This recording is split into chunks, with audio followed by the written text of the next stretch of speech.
Lizzie présente le portrait de mariage de Maggie O'Farrell, lu par Marie Bouvet.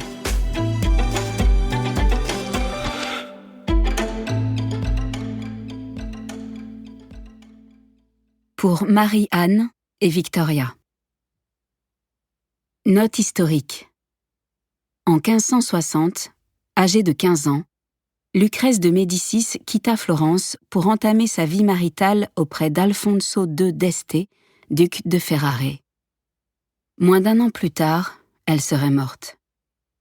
Une fièvre putride fut officiellement désignée comme cause de sa mort, mais la rumeur courut qu'elle avait été assassinée par son époux.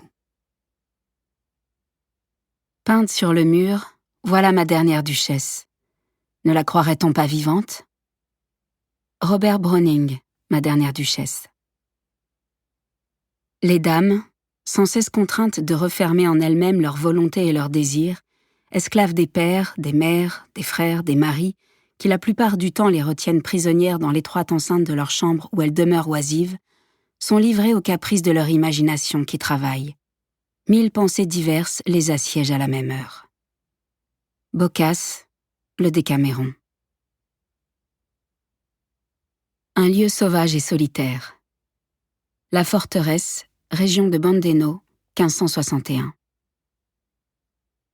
Lucrèce s'installe à la longue table de dîner, une table au plateau lisse et miroitant comme de l'eau, recouverte de plats, de coupes retournées, d'une couronne de sapin tressé. Son époux est assis non à sa place habituelle, à l'extrémité opposée, mais à côté d'elle, assez près pour qu'elle puisse poser sa tête sur son épaule si l'envie lui prenait.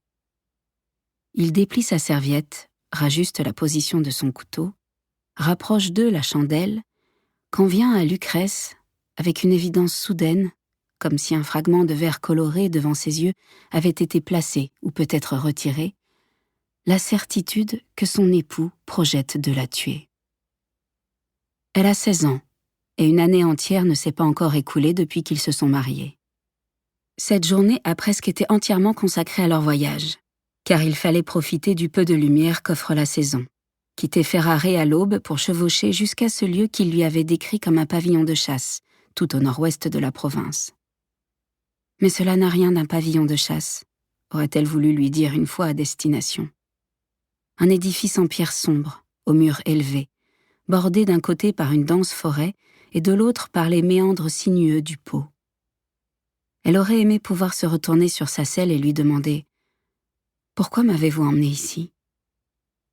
Elle n'a rien dit cependant, a laissé sa jument le suivre le long du sentier, au milieu des arbres ruisselants, sur le pont arqué, dans la cour de cet étrange bâtiment fortifié en forme d'étoile, qui déjà au moment de leur arrivée lui avait semblé particulièrement vide.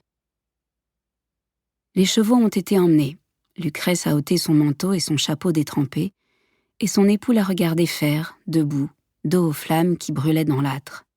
Son époux qui à présent invite d'un geste les serviteurs de campagne rangés dans l'ombre de la salle à manger, à s'avancer et à poser des mets dans leurs assiettes, trancher le pain, verser le vin dans leurs coupes.